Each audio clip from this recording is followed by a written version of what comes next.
Hi, today I'm going to show you how you can download DeepSeek on Android. Now, from your Google Play Store here, you want to go to the search section down here. On the search section, you want to type DeepSeek right here, and then you'll see this app will come up, DeepSeek right here, right? DeepSeek AI Assistant. Now from here, you can just click on install. It's a very small app, only 6 megabytes. So let's just wait for it to install here. Now you can see once it's installed, let's just open it like this. Now just click on agree. Now you can sign up. Let me sign up real quick.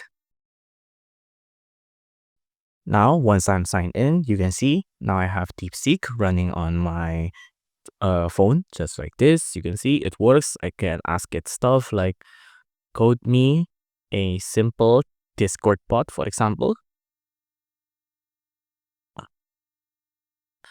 like that. Now you can see it'll show me how to do this. It'll have me code like all of these. Now you can run this app freely on your Android now.